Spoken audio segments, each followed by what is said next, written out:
Good morning, everyone. Welcome to our annual Pearl Harbor Remembrance Day ceremony. My name is Russell Smith. I am honored to serve as the director of the Ceremonial Guard. Your presence here today and that of thousands of people gathered across our great nation is a tribute to all veterans and their families. Pearl Harbor Day is celebrated yearly to honor all the service men, women, and civilians in and around the naval and air facilities at Pearl Harbor on December 7th, 1941. We typically hold this ceremony at our Memorial Park. We've chosen the manner this year to treat you all to comfortable seats, controlled weather conditions, and a renowned guest speaker who has flown here all the way from Pearl Harbor to share some relatively unknown history about what happened in the hours, days, weeks, and months following the attack. A very special thank you to Sandy Miller for all she's done in getting Daniel Martinez here and acting as his personal attaché.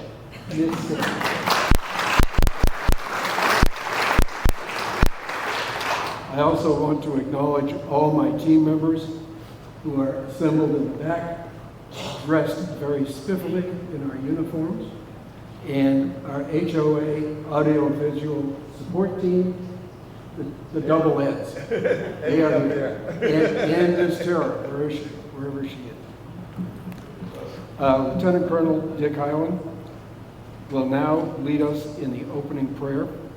Dick served our country as a chaplain in the Army in Vietnam and later as a chaplain in the Air Force. He's had a long and distinguished career. Colonel, front and center. Thank you, Colonel.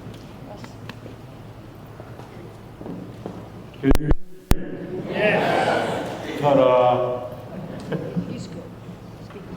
Thank you for being here this morning and recognizing those who serve our country in uniform. It is my pleasure to have served with them, my brothers and sisters in arms, and it's also an opportunity for me today to be with you in memory. If you would uncover. Let us pray. Lord, wake us up. As a nation, we cannot go to sleep.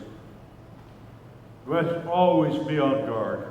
If there's a lesson about Pearl Harbor, it is wake up, be on guard, prepare, look out for your enemies.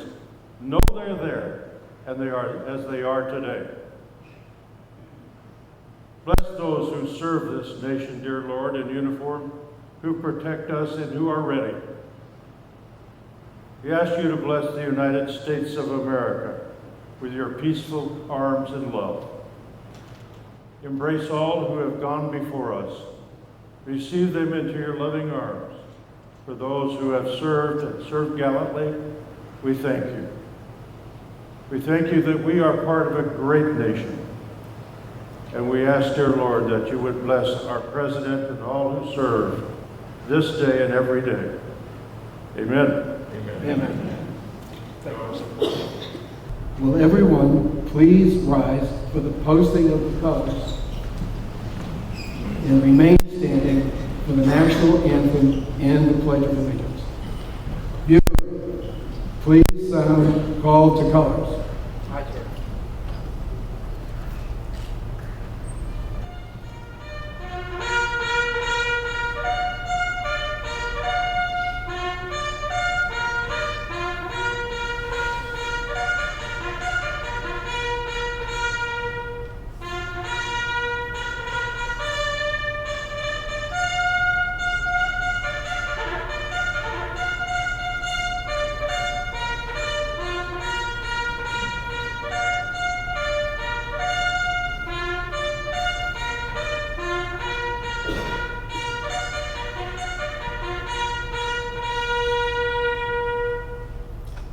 Sergeant at Arms, post the colors.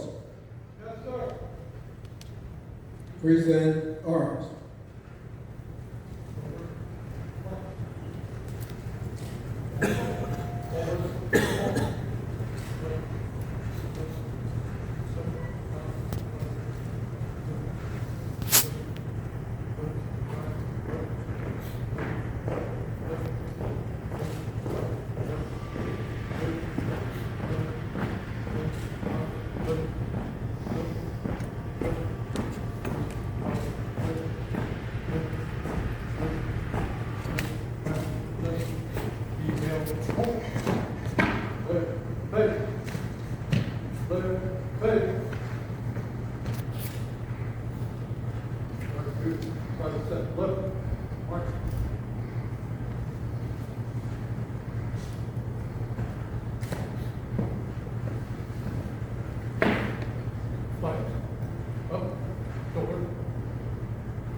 Karen Sable will now lead us in Star Spangled Banner.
I pledge allegiance to the flag of the United States of America and to the republic for which it stands, one nation, under God, indivisible, with liberty and justice for all.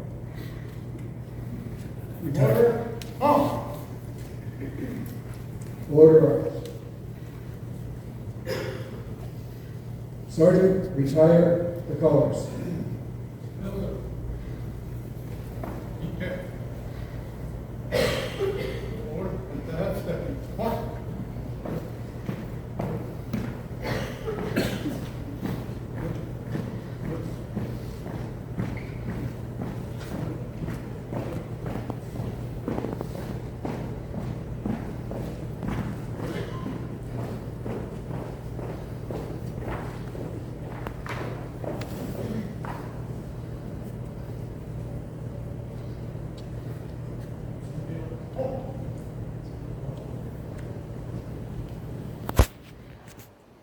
You may be seated.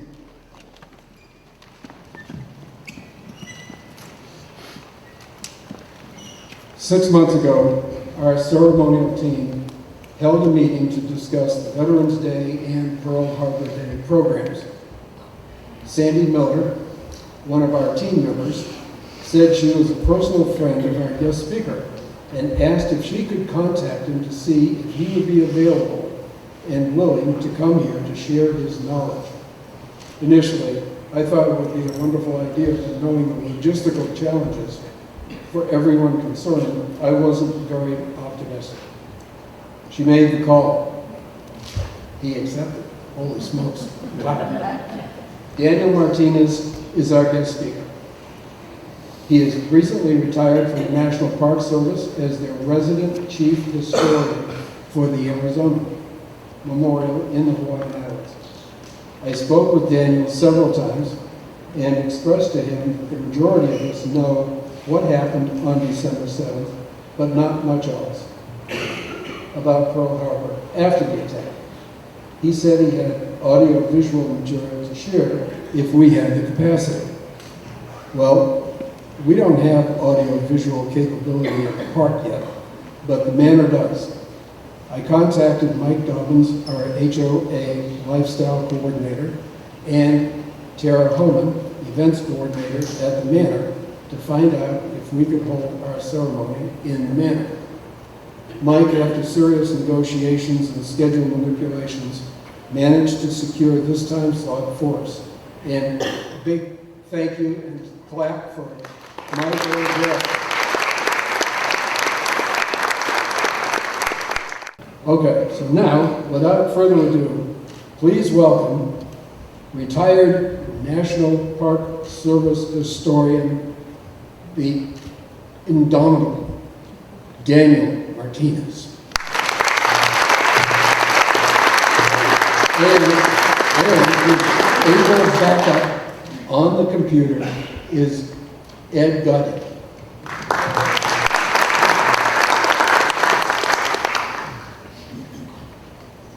Well, good morning. Good morning. Well, first of all, I'd like to thank you for the invite.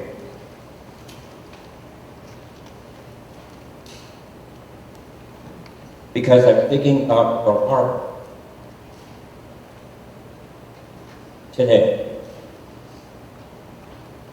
Ceremonies are now going to be taking place in the next days. People from all over our country go to the ceremony. It's kind of a ritual for a lot of people in the islands to attend. Because what you often miss in this story is that the people that lived in Hawaii, civilians that worked on the bases or just did their normal work in Honolulu, were under attack as well. Part of that story that I'll share with you is that my family was there.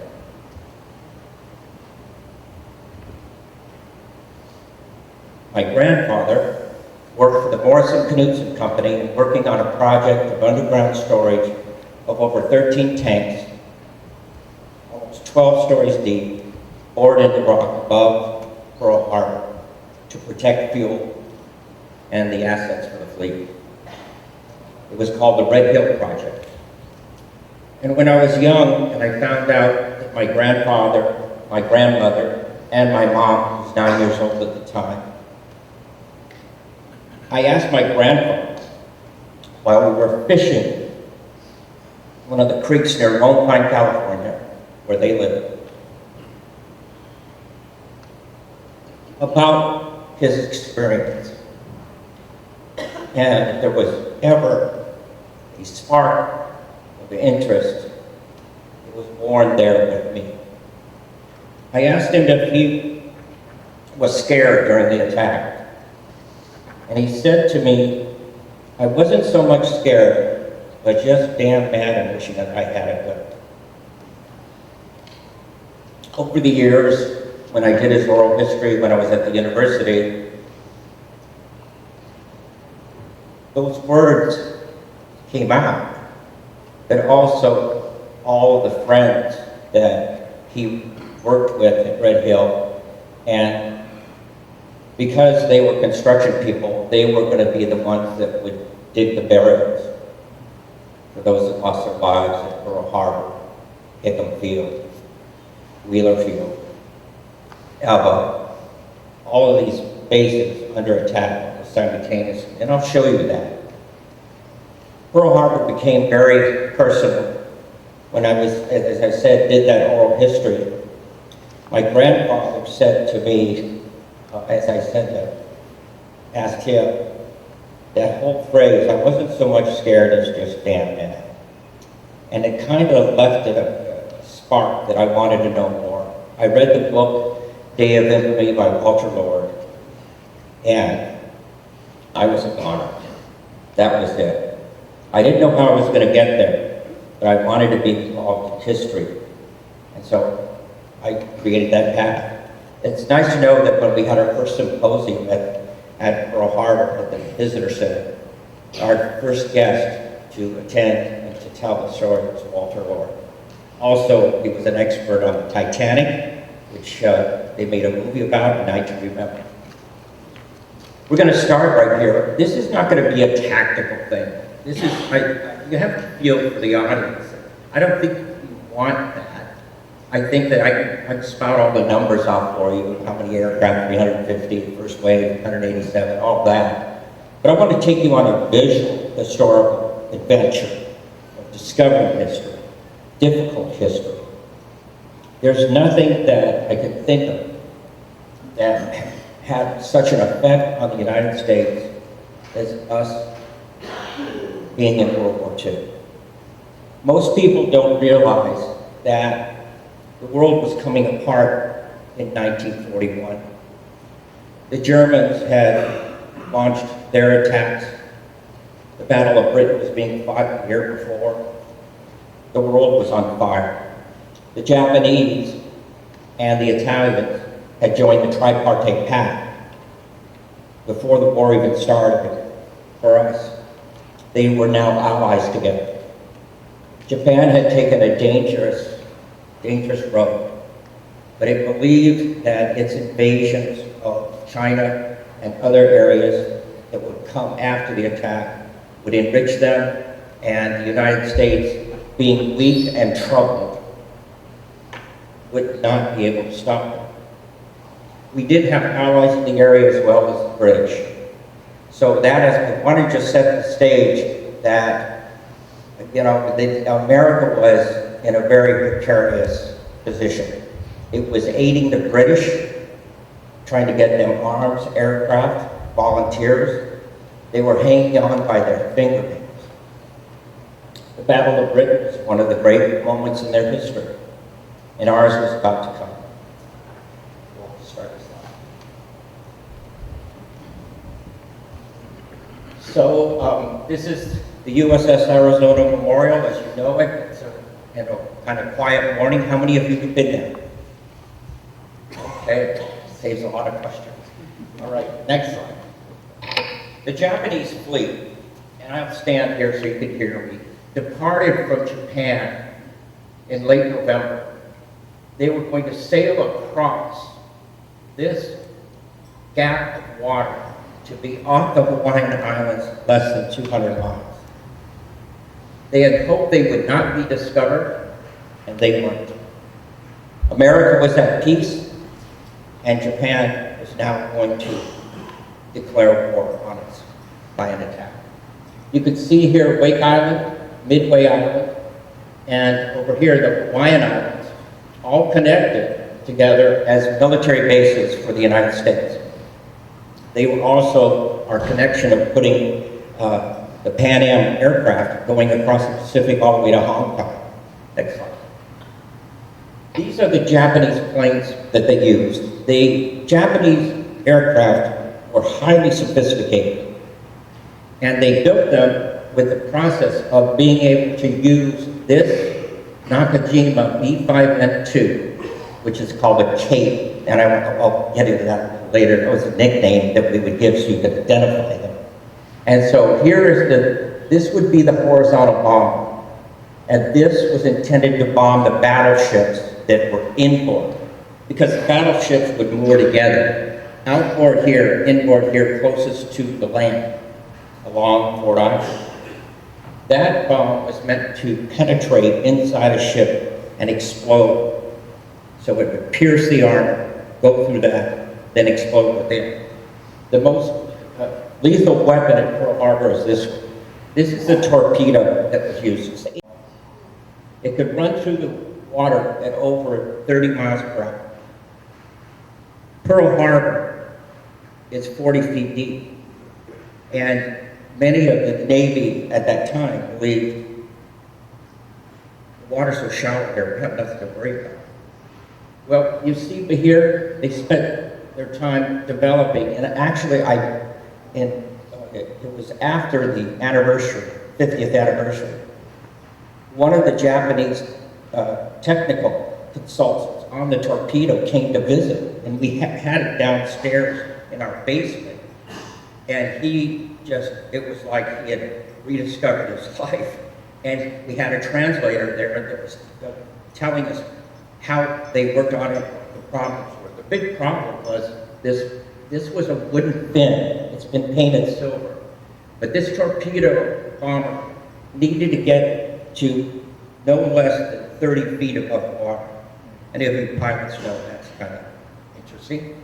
And then they would release this torpedo and it would hit the water flat, breaking the fall, and then reach its depth, which would be anywhere from 10 to 15, 16 feet, and race towards battleship run.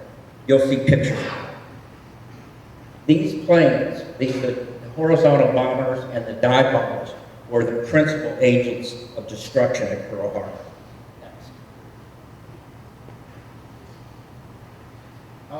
So Sandy and I she used to live over here. This is an area called Wakakil. I live there today. At the time, this was all sugarcane fields. Over here is Pearl Harbor. Eva Field, Marine Corps Air Base, is here. Downtown Honolulu here. Diamond Head right here. In the center, Schofield Barracks. You've seen the film From Here to Eternity. And over here, Wheeler Field. Up here in this area, there was a small airfield in Haleiwa, smaller airfields down here. The principal place by the Japanese attacked Kaneohe Bay, that's where all our seaplanes were. These were the eyes of the fleet. They could go out over a couple hundred miles and be able to scout. They couldn't allow that to happen. So they pounced on Kaneohe Bay and Fort Island with the first hit. Then they hit Wheeler Field and over here Bellows Field. Every airfield militarily was destroyed. And most of them were reduced within 20 minutes. A new type of warfare had just fallen upon us. And it was not going to be the battleship that was going to settle the score. It was going to be air, from the Air Force and from the Navy. This was the beginning of carrier warfare. Next slide. This is the battleship Arizona in Bremerton being refitted just a few months before it was brought back by the fleet. Its home port was going to be Pearl Harbor. Most of these battleships were in Long Beach, but when it was decided that the tensions were rising in the Pacific, we're going to show those Japanese we mean business. They moved the Pacific Fleet to Pearl Harbor. Unfortunately, some have asked about the officers in charge of Pearl Harbor, Admiral Husband Kimball, and of course the Army representative, General Short. And I was on a panel that with a number of people to review whether they should get their stars back. We found, as we reviewed the military situation, but we also had representatives of the Army and the Navy on board, and it was decided that would not happen. And certainly the family was probably disappointed, but they found that there was not sufficient reasons to get it back. Those wounds will never heal for that family. The Arizona was one of the grand battleships that was built in New York. We'll go back to the next slide. But this is her today. She rests in 40 feet of water and 23 feet of mud. And yes, there are men still entombed in that ship. Part of my job was being with other Park Service personnel and our superintendents. And we had Arizona survivors whose wish was to be returned to the ship. And you probably have seen some of these programs on TV. I was one of those heavily involved in one and one. And to see those families give up the headstone that they normally have, they would have the pride that they would return to their shipmates. Next. The USS Arizona Memorial that we all love and cherish is really a strong element of commemoration of World War II Pacific. Right here, this stretches across the Arizona, which is directly below. As I told you, it rested 40 feet of water and 23 feet of mud. This is barbette number 3, which the gun turret sat on. These are the mooring quays right here on either side that tied up the ship that morning along Battleship Road. Next slide. Once you go on the memorial, those of you who have done that, you would be walking down right here. We recently had a flag raised right here for you at this gathering. And in there is the wall of all the names of everyone who lost their life on the Arizona. It's all Vermont marble. And when you go in there, it's like church.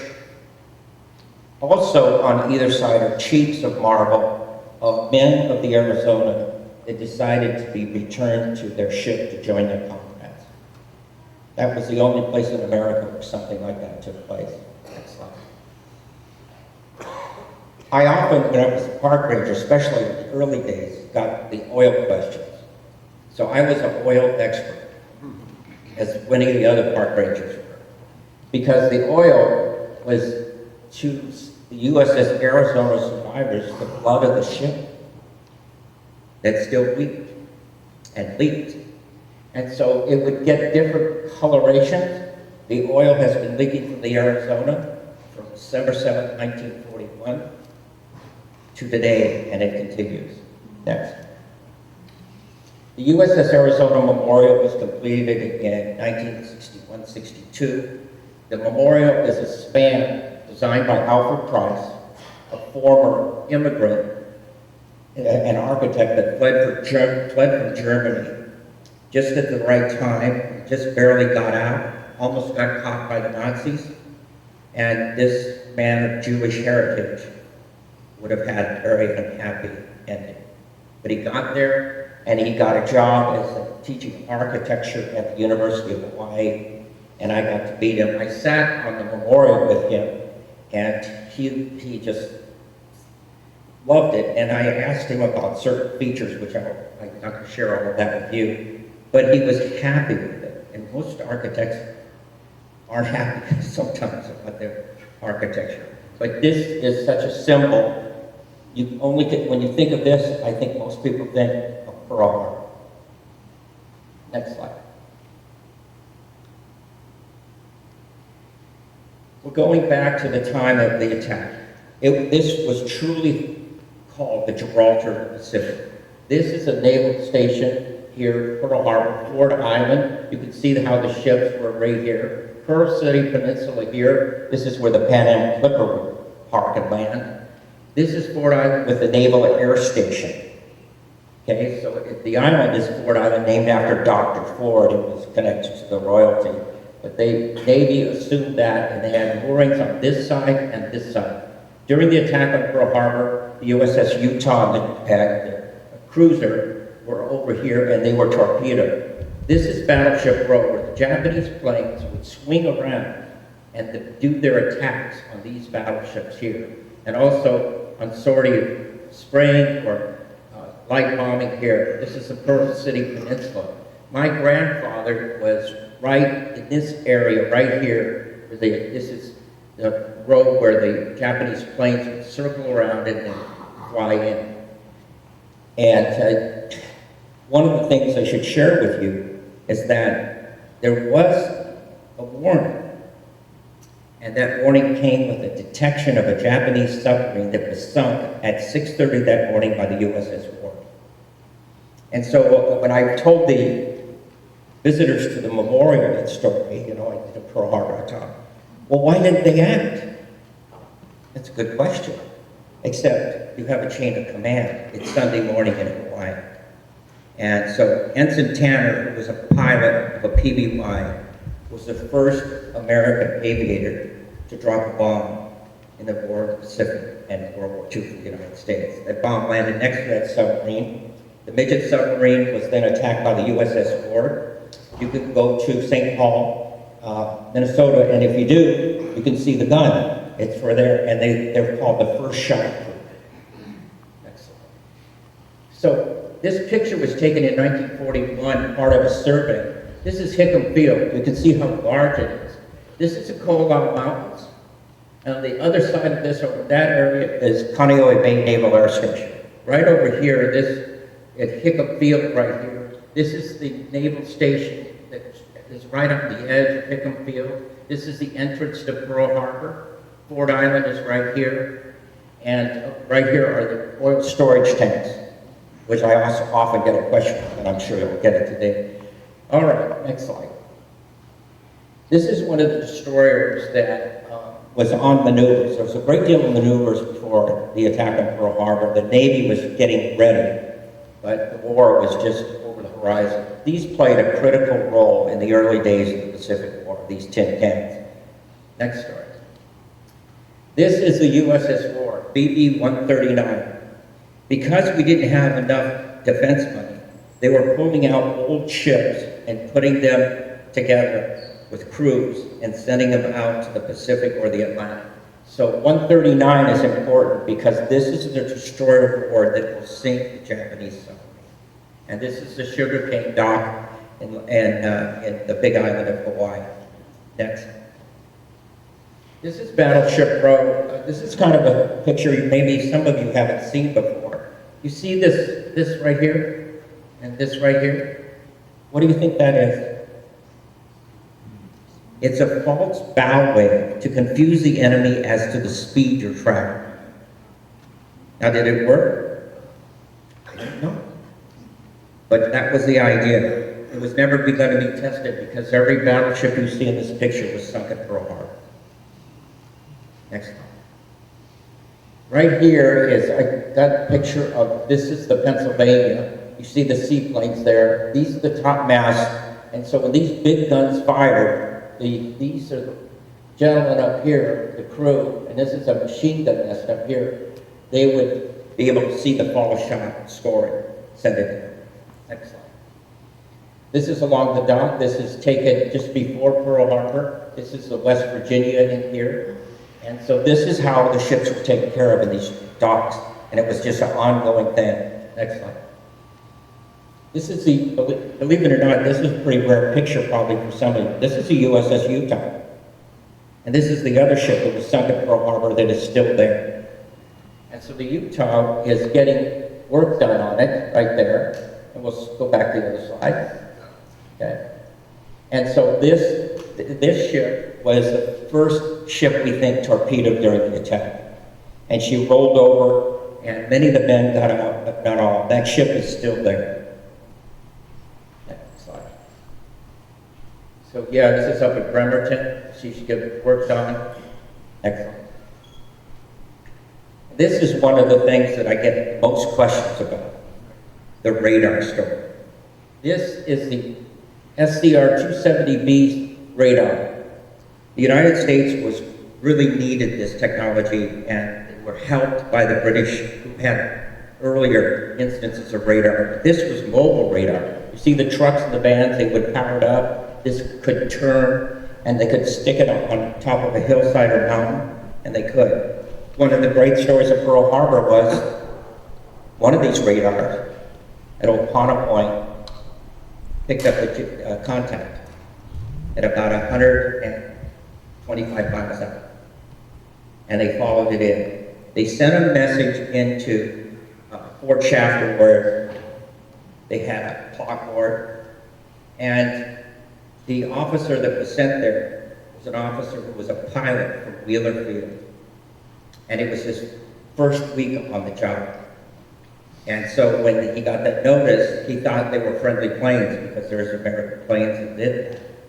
And he said, don't worry about it. Now that's when you watch Tora, Tora, Tora, and your breath leaves you, because you know what's going to happen. But what if they did get the message to the airfield? There was really no procedures to intercept aircraft in a large group, because these airfields were connected, but not connected tactically to do that. Now, we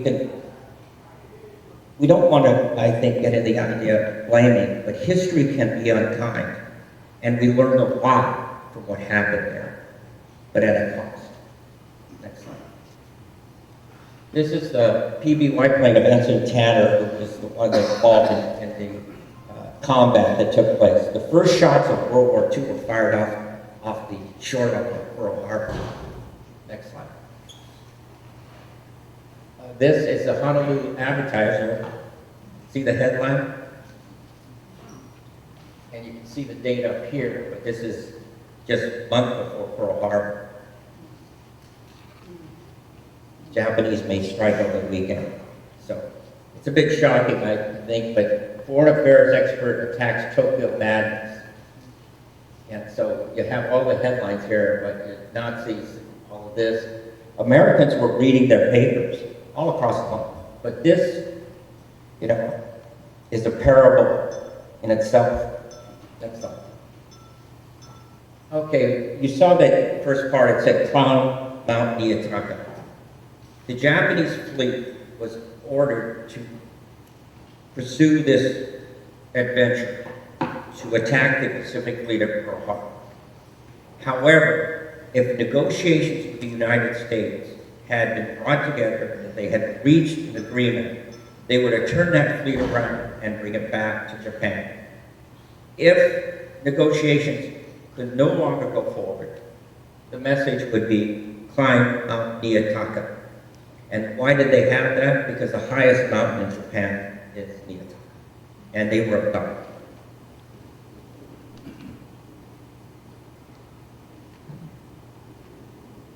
to climb their highest mountain.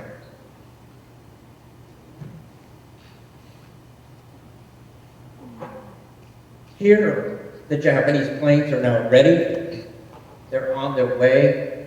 All the technicians that take care of aircraft, like our aircraft, our carriers, they're all there. They're now putting all the ordnance on the planes that we needed. They have 6 carriers there that they're operating from. And these carriers will be bringing the blow to land on the island of Oahu. Over 185 aircraft will be used in the attack and the first wave, and it will be a preponderance of aerial might. Next slide. This is the torpedo I was talking about. They're sitting on the deck. This is up in northern Japan before they leave for Hawaii. Next slide. These are pilots here. You can see they're a little cold over there, but they're all ready and making sure their aircraft, because some of these aircraft carry 3 men, like the torpedo plane, the Cape. Some carry 2, and of course the fighter plane is a single. So they had an assortment of aviators. Next slide. This is them charting across the Pacific. They were really intimidated by the idea that as they got closer to Hawaii, they may be detected. What do we do? They had plans to do it, but they sure didn't want to get it. Next slide. They put ropes like this tied along the side, and these are mattresses from there, and they put that big, and they did that during the war up until when they were all lost in Italy. But they did that to catch, you know, metal flying through the air. They were catching that rather than into a person or into the ship. Next slide. This is a couple days before. There's a Zero fighter. This is the superior fighter plane that the Japanese had at that time. And the officers and men are on the deck there. Next slide. These are the orders for the attack in Japanese, as the pilots would be like you, standing and looking at him, getting ready for the orders, and then run to their planes and prepare to take off. Next slide. Here's that briefing right there. Next slide. Here's all of them standing around and making sure they've got all of their charts ready for the pilots that were depending on the crews to make sure they got them there to Hawaii. Next slide. They're pushing the planes now into position for takeoff. These are pictures taken that day. Next slide. Here they are, running to their planes. Now, we know what this is. This is the second wave, because the first wave took off almost in darkness. As the sun was coming up, they took off. And if you've ever seen the movie Tora, Tora, Tora, they actually reenacted it at like the same time. But it was pretty dramatic. And if you're a pilot, you're hoping hell with all that weight and fuel and ordnance that you're going to get off the deck. Okay, next slide. There's them turning engines, and I believe, yeah, that's one of the bomber planes there. Next. They're all, now the motors are all turned over, they're ready to go. Next slide. And now you will give the flag, flip with this flag, and this Zero fighter is ready to go into the air. Next slide. Probably one of the more dramatic pictures is this. You can see the morning sun bouncing off of these, so that you can see this is the second wave being launched. Next slide. Again, second wave roaring down bonsais right here to the pilots as they're going on their mission. Next slide. And you can see this is the bomb, type of bomb, not the bomb, the type of bomb that would be dropped from several thousand feet on the battleship Arizona. It would plunge into its 4 magazines through 4 decks, land there, and ignite the magazine and also the aviation fuel stored there. Next slide. This is one of the Zero fighters getting off the deck on its way to Pearl Harbor and or Kaneohe Bay. Next slide. And this is the stage of that takeoff. Next slide. Next slide. Next slide. Here they are, 3 of them. He's saluting. Next slide. Next slide. Next slide. They're in the air. To see all of that take place must have been unbelievable. You know, all the planes that were now going in the air, there'd be a wave, launch the second wave within 30, 40 minutes of it. Next slide. Here's torpedo planes. You can see fins right there. They're all moving in. They will swing up, come down where I live on the other side of the mountain and turn around, come right up forever, and they would come in 2 directions to attack both sides of Fort Island. How they didn't have an air collision is beyond me, but they did it. Next slide. The first bombs fell on Pearl Harbor at just about 8 o'clock that morning, 7:55 is the time. People. These are the Japanese bomber planes flying over the PBY ramp on Fort Island and dropping bombs. This hangar you see right here will be totally destroyed, and you can still see bomb fragments carved into the concrete there. But this is the attack, because why were they after those planes? They were the eyes of the fleet. Next slide.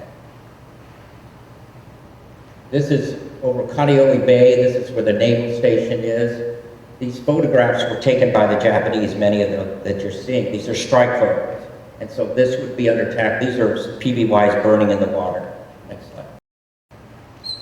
And here, this is a very rickety picture. They took movie picture. They took film. And so it was jittery because the plane was flying, but this is flying over Hickam, where and getting struck there. Next slide. And this is a harbor entrance, and they're going into this area. These are bombs being dropped on Hickam. Next slide. Probably the most dramatic photo, and the one most, if you have seen, is this. These are torpedoes racing towards the battleship. Look at the oil coming out of this ship, which is the West Virginia. This is the Tennessee. This is the Arizona, and this is the Nevada. And over here, the battleship California, and the fuel tanker in the ocean. But right over here, you can see the torpedo hit the water. There's a splash, and it's racing towards the ship. Next slide. So I outlined these so you could see where the plane was, where the torpedo drop was, where the oil is gushing out of the California. And you could see the torpedo hit here. You can see the water rising in between the masts. Next slide.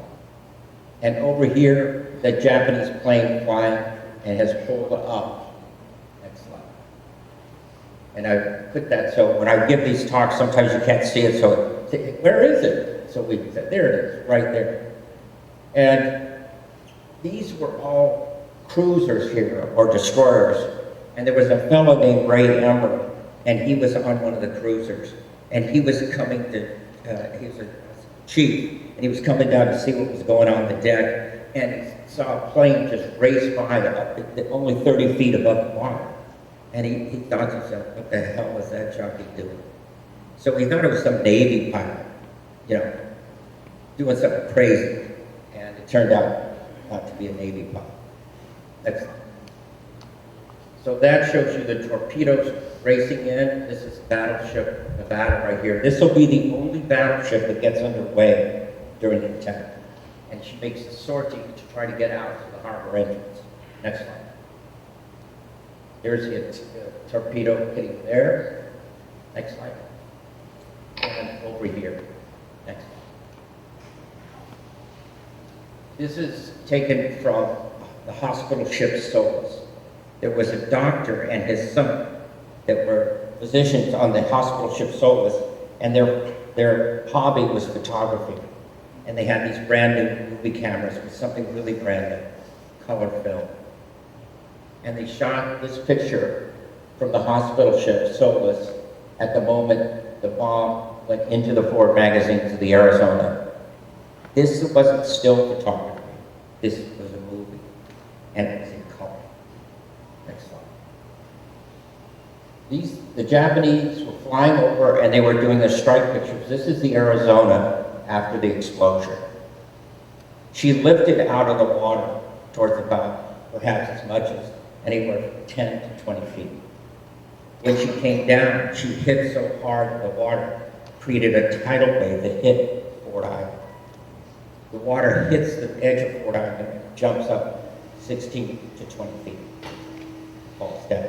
That was the immensity of the explosion. My grandfather witnessed it, and he thought to himself, he didn't know it was the Arizona, he just knew a ship had blown up, and he said to himself, nobody could survive that. Next slide, please. These are more pictures of the Japanese with strike photos being taken. This is the hospital ship Solus, where that movie was taken from that angle. Next slide.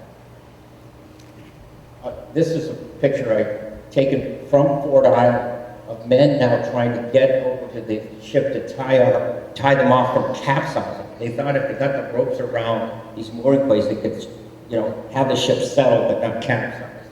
So it's desperate for it. Next slide. These are civilians, many of them Japanese Americans. And among the group here, they're looking up at the planes in the air and wondering what the hell is going on. And one of them, not very far from there, was Senator Daniel, a young Daniel. And he said to me in an interview, I said, well, what did you think? And he said, I remember saying, you damn Japs.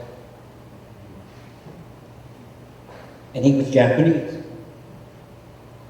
This is near where today it's part of a nice area for restaurants. But this was the Honolulu Ironworks, and these shells landed there. And everybody that was a civilian was convinced that this was being done by the Japanese, but this was friendly fire.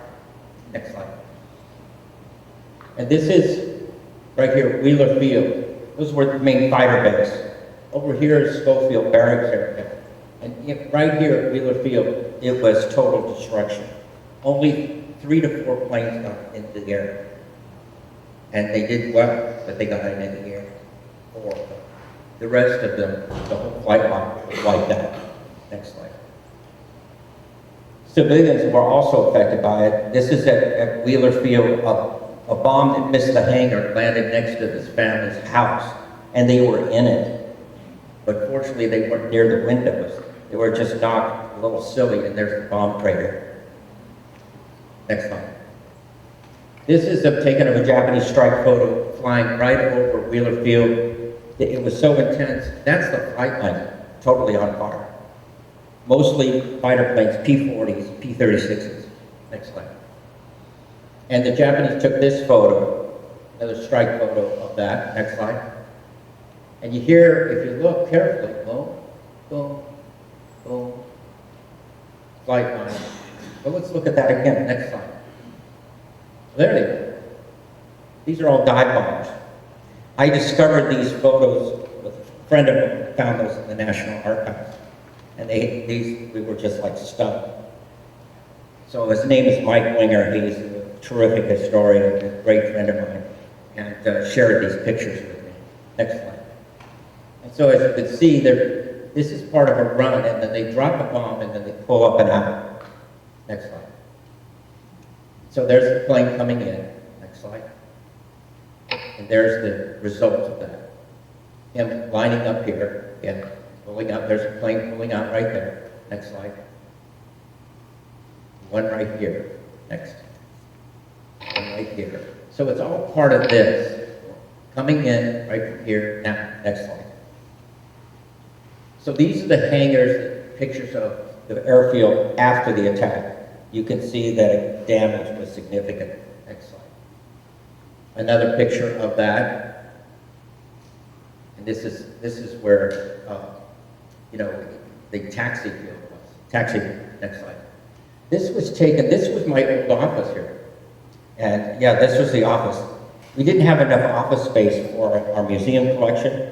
We didn't have enough office space for the historian. And so they said, hey, how would you like to go over to Pearl Harbor, which is a former magazine, ammunition magazine? What could go wrong?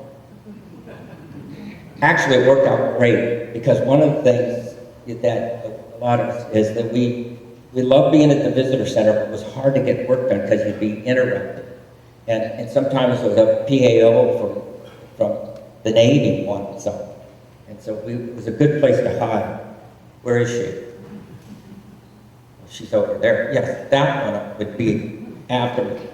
If the Park Service did something wrong, or we were in trouble with them, it was always a really interesting relationship. She would be the person to call. What the hell are you guys doing? But really, it was a great relationship, and her and I have been friends for how many years now? More than 30 years. So I guess it worked out. Next slide.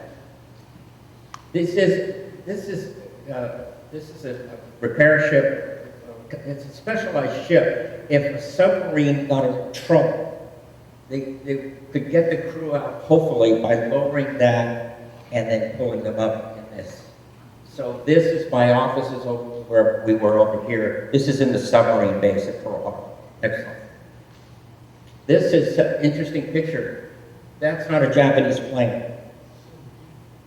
There was almost a dozen B-17s that took off from California on December 6th, headed to Hawaii, because there they were going to be refitted, refueled, and they were flying onto the Philippines to bolster the defenses there.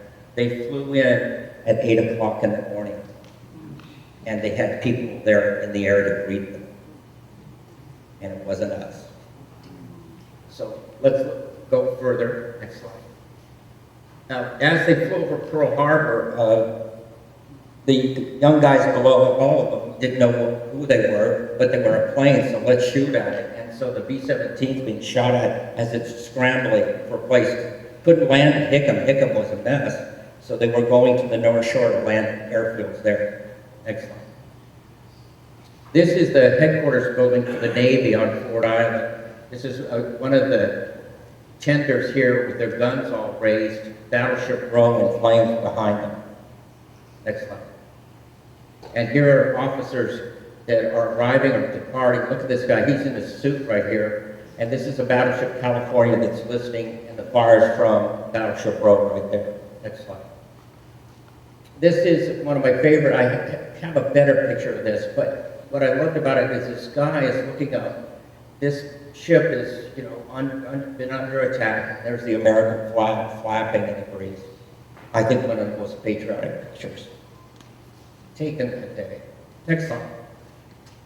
Here we're looking at where the #1 dry dock was, and that's where the battleship Pennsylvania is. It was a flagship of the Pacific Fleet, and it was bombed incessantly, even in the dry dock.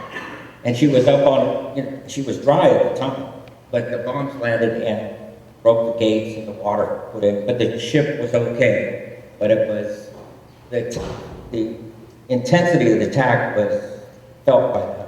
And that was the flagship of the Pacific Fleet. Next slide. This is a tender out here. This is what a dredging, and this is a dredge line.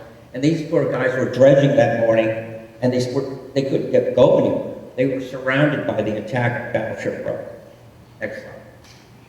Here are the Japanese planes now. They have left the targeting of Pearl Harbor. These are the ones that carry the big bombs. This is the explosion of the Arizona still going up in the air. So this would be, the attack was between 8 and 10. This is about in the early part of the attack. Look at that. Okay, next slide. This is a Japanese plane banking in the second wave. After the first wave left, there was a lull for about 15 to 20 minutes, and the second wave came in. And this is one of the Japanese planes banking in. Next slide. And this is one that had dropped its bomb and is pulling away. But what's interesting is people say, well, why is their gear dead? They had fixed landing gear, so that their landing gear wasn't one they could retrieve. This is an Aichi dive bomb, very lethal. Next slide. And then the second wave, they were now attacking ships that hadn't been attacked or facilities that looked like they hadn't been hit. They were doing the follow-up job. That was part of the second wave. And you can see here the Arizona burning. This is the hospital ship Solis. You can see it right here. That's the one that took the movies of the Arizona exploding. Next slide. And right here is where the visitor center is today. So this was all right here. There's a river that comes in here. There's an explosion that has occurred over there, and that's near the hangars. But somebody got out of his car on Cam Highway and took these pictures, a series of 4. Next slide. This is a part of the work that was being done. This is the Arizona burning. And so they were still extending and building the facility at Pearl Harbor. Next slide. So this is, I don't know who this photographer was, but this is his car. He gets out and he starts taking pictures of the Nevada pulling out from its mooring. You can see the false bow wave right there. They're pulling out from the mooring, and there were just junior officers because the captain wasn't available or aboard. I can't recall it. He wasn't there. And so these 2 junior officers, one fresh from Annapolis, we're getting out of here. And so they make this gallant sortie down this way, past Battleship Row. This gentleman here is taking pictures of it as it happens. Next slide. Takes another picture here. And then, again, this is where today's visitor center is, and we can see her now moving down the channel. Right there. Okay, next slide. There she is right there. The Arizona's burning out of control. They've tried to get as many people as they could off, but not enough. And she's going down the channel to fight. Next slide. But when she reaches this point, the second wave attack is now unfolding, and the Japanese go after the ship, hoping that they can sink her and block the harbor entrance. And so this needle car right here, Battleship California, you can see the ship and some of the boats following her as she tries to make her way out of the harbor. Next slide. Here she is passing, it used to be there, I love this old crane, but as she moves past, this is the headquarters for Fort Island right there. This is the little tug Sonata here. So it's moving, you can see the track. Next slide. Can you go back? Go back, I get this question a lot. I want to share it with you. This is the sub base. Admiral Kimmel, who's in charge of the Pacific Fleet, his headquarters right here. You see the oil tanks here? Question I was gone. I probably would get it from here, because I'll just short circuit it. Why didn't they attack them?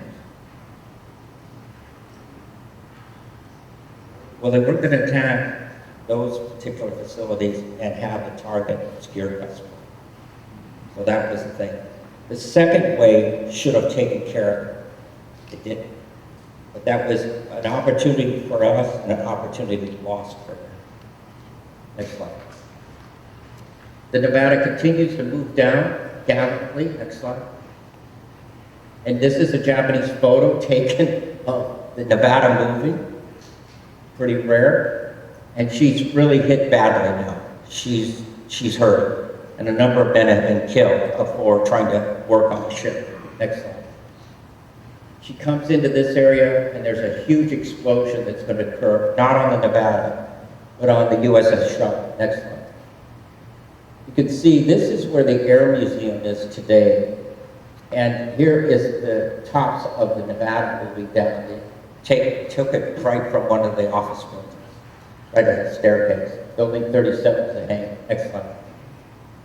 And here is the Nevada in this area. And here's a Japanese plane that's just pulled up after dive bombing it. Next slide. And taken here, the explosion occurs. You can see a guy up here with a machine gun firing at the planes. Next slide. And here's a picture of a plane flying over that's dropping bombs on Nevada. Next slide. And there's the explosion. Next slide. Here the Nevada is in really desperate. So it grounds itself at a point in Pearl Harbor and just goes in and to avoid it from sinking. A few hours later, tugs will come in and then push it across the harbor entrance into a part of Pearl Harbor where it goes aground and sinks in about 20 feet of water, and it sank right on its keel, so later it can be salvaged. This ship, the Nevada, will be repaired. She'll go to the Atlantic. She'll be part of the opening salvos at a place called Normandy. She'll survive that, come back to the Navy, and when the United States does its test of the atomic bomb, she'll be ground zero for that. She's been retired, and so she's painted like orange, and the bomb is dropped and targeted on her. So I think she served her country pretty well. Next slide. Nevada's still moving here. Next slide. So there was just this photographer. I don't know who it was, but he kept taking pictures of this event. Next slide. There's fire coming out. So the fire's up forward where she's been hit, and she's really in bad straits. Some small boats alongside. Next slide. And this is one of the bombs that missed. See the water rising in the air? Amazing photography. Next slide. And she now moves into, as I told you, trying to get it around. Next slide. And then this is a picture taken from the Navy headquarters building on Fort Island, and she moves out. She has a false bow wave too. Next slide. And this is one of my favorites. This is one of the clearest you can see. And you can see all the damage that's been done to her. A number of men have been killed and wounded on the ship. And she's moving out. This burning thing, you remember this dramatic explosion, looks like fireworks going off. That was the USS Shaw. So the photographers here were snapping pictures of the most dramatic moment. This is one of the clearest ones. Next. And so the Nevada puts into that point over there, and you can see that she's being turned around by the wind. The flag is full there, and she'll later be moved. Next slide. Again, another picture of there. Next. And you can see her right here. Next. Now she's moved there, and later. Next slide. Explosion of the USS Shaw took place right in a floating dry dock. Next slide. And she's right next to that. Next slide. And here is a picture of that explosion beginning. Next slide. 4 magazines of that destroyer went up. Probably one of the most iconic images of the Pearl Harbor attack. And there's the battleship Nevada. Next slide. After the explosion, next slide, you see it going up. And here's the beginning of the explosion. Next slide. And this is one that's washed out because of the brightness of the explosion. And so you can see parts that in different directions. Next slide. There she is. Next slide. And there she's going to be, and the tugs are going to be coming along to move her shore. Next slide. There's the tugs. And you see how much she's in the water. Next slide. Next one. Here's the tug fireboat coming over to put out where the bombs had landed, the fires. Most of the men up forward here lost their lives. Next slide. After the attack was over, many of the images of the damage was the assessment. You see the clarity in this sailor looking at the battleship California once the Pride of the Fleet listing, and he thinks she's going to sink, but they do counter flood and save her from sinking. But she sinks right where she is. I just think that's one of the pictures that just kind of moves me. Wondering what he was thinking. Next slide. This is at Hickam Field, a flight of B-17s that had taken off California. Remember I talked about that? One of them got attacked by a Japanese plane and shot it in half. Not a good aloha welcoming. Next slide. That's the fires for the Arizona. The Arizona would burn for nearly 3 days. And to this day, she still leaks oil. About a droplet every 30 seconds comes out of the ship. The blood of the ship, as some of the sailors referred to it. But as one Arizona survivor told me, he said she's still alive. Next slide. This is the USS Utah. Actually, it's bleached out a little bit. That's the capsized ship. She capsized. And this is the Raleigh. She sank, but the crew was able to maintain. She went down by the head, but they recovered her. Next slide. This is the Japanese planes returning to their carriers that afternoon. 29 aircraft had been lost of the 300 some planes that they had launched against us. Next slide. It was the beginning of a new warfare. The age of the battleship was over. The dawn of the carrier had begun. Next slide. I was working with a college student who was looking for a project he wanted to do for his graduate degree. And I thought, I have these pictures taken, and I wonder if they could be digitally stitched. Well, there was no software programs in those days that could do it. But he was a pretty smart guy, and he wrote one. Why don't we look at it? Next slide. This is December 8th after the attack. The Arizona burns for nearly 4 days. This is taken from the water tower on Fort Island. The photographer got up there. You could see the height, and he started taking pictures. Not with microphones, but like that. 360 degrees. This is the best photos we have of the aftermath of the attack, because you can see all the ships that were there, the Utah to the Arizona Battleship Road, but all of the aircraft that was there. This is where Michael Baucus used to be when I worked at the Air Museum. Next slide. This will show you the tower that was being built. You can now go up in that tower, but it was under construction. This is where the main museum is today. But you can see this is what a naval air station looks like. Naval Air Station. NAS Pearl Harbor, not NAS Fort Island. Fort Island was where it was. It was the other name. And I had that was my favorite thing. No, it's not NAS Fort Island. And here's another picture. So he's turning or taking these pictures at 360 degrees. Next slide.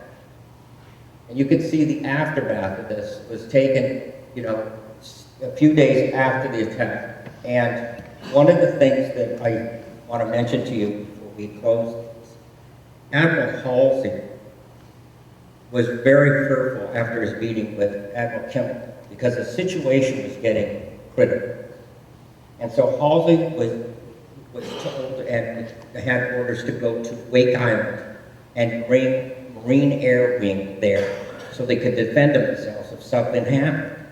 Well, by them doing that, the Enterprise was out of Pearl Harbor, and that was the #1 target for the Japanese. And among them, one of the most ablest admirals, Admiral Halsey. And he sniffed it out. They had just been less than a couple miles out of Pearl Harbor, and he issued an order, a war order, that they were on a war footing before there was even a war. You can read about it, and it's a great story. But think about the genius of this man, sensing that the world was going to come apart, and the Enterprise was not going to be caught. So they got the planes to it, and they were headed back to Pearl Harbor. They were due to come in the morning of December 7th. But fortunately, they hit a storm. It delayed them. Because I'm telling you, if they had been brought back into Pearl Harbor at the time of the attack, you'd be visiting the USS Enterprise. The Japanese feared our carriers. They had a reputation that they understood the carrier was lethal. That's why they used those in their attack and fought with them as long as they could till Midway. But yeah, the idea, and there's other side stories I could tell you, but that moment in history, Admiral Halsey preserved our fighting reserve of pilots and an aircraft carrier that would be critical in the battle of Midway. Next slide. So as we go around, we get the chance to see Diamond Head in the distance. This is the shipyard, and this is the aftermath, just a few days. Another slide. This is the advance of Halsey's carrier group coming in, the destroyers that were the escorts. And you can see right here all the apparatus of the harbor. Next slide.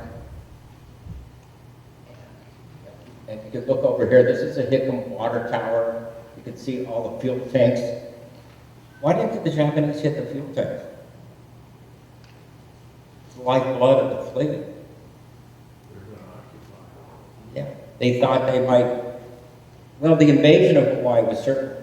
There is a book I'll recommend if you're interested. They couldn't have those tanks on fire.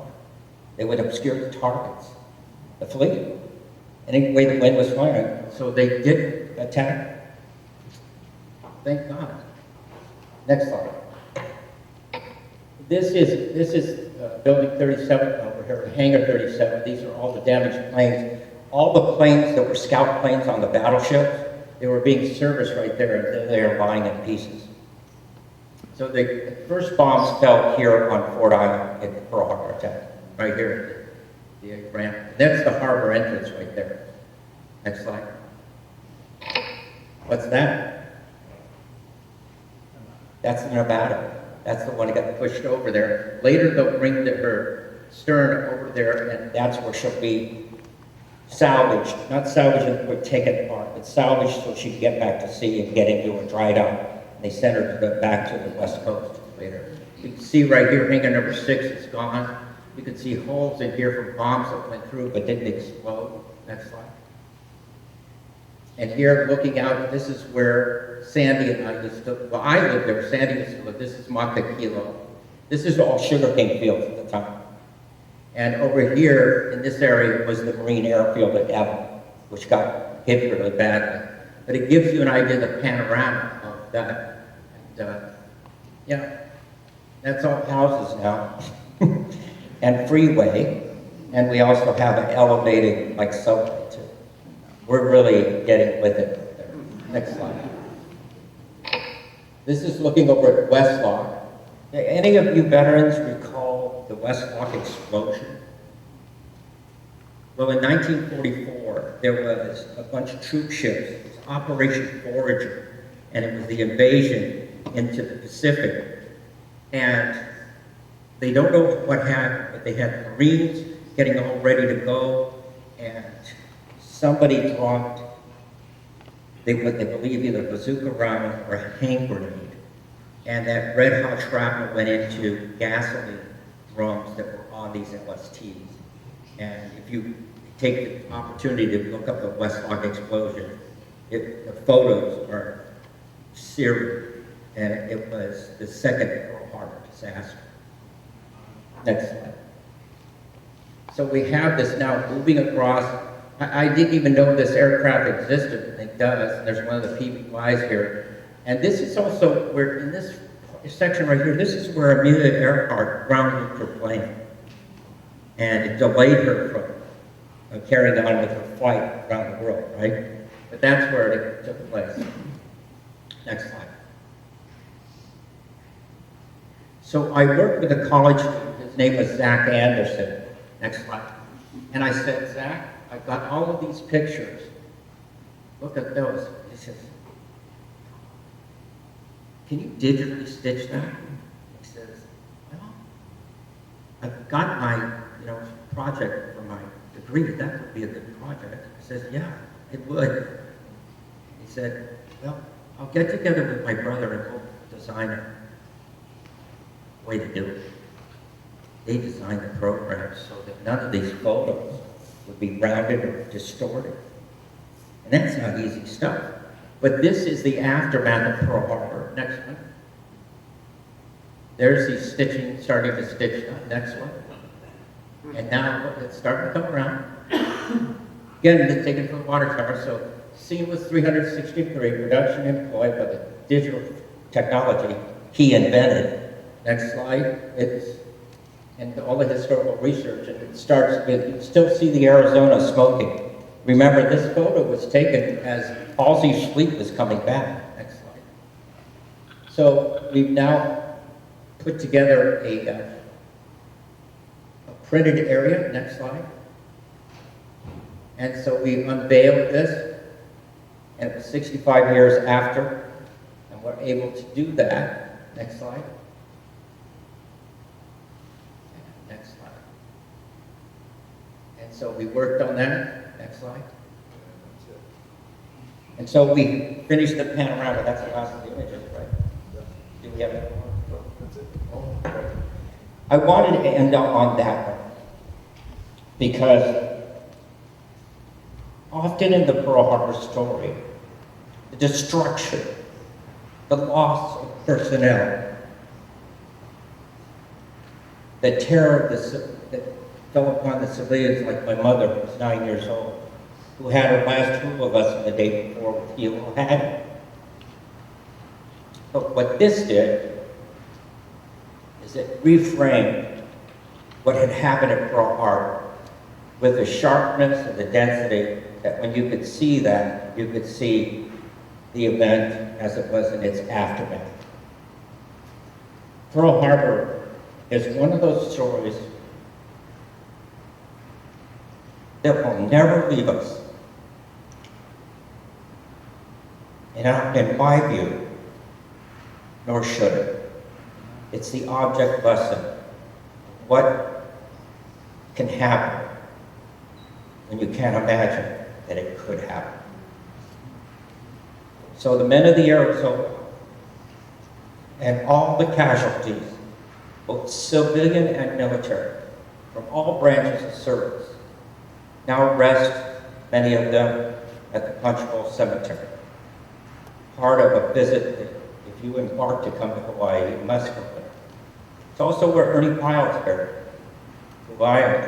This is my latest thing. And I think that he was an incredible writer. And if you want to understand the war, our grandfathers, or fathers fought, or mothers, you have to read his books. They're fascinating. He won a Pulitzer Prize and then lost his life from a sniper in Pacific. So he's buried there. I want to thank you for letting me come here today.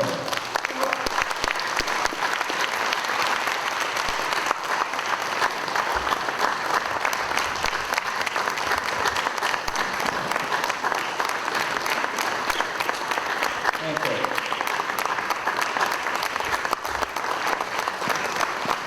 Thank you very much. It's been a rare honor and pleasure, and I want to thank Sandy for bringing me here. Sandy, I gave her something pretty special. Yeah, I'm going to talk to her about the possibility of getting that for you, for your group in this building, and that's a piece of the Arizona.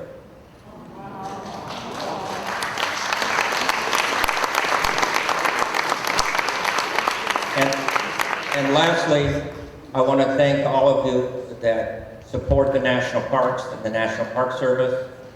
It's a really difficult job some days at the USS Arizona Memorial because of all the visitors that want to go there. We have literally thousands of visitors. And the men and women that work there, and the superintendent that works there, Tom Leatherman. It's always an interesting day. Thank you very much.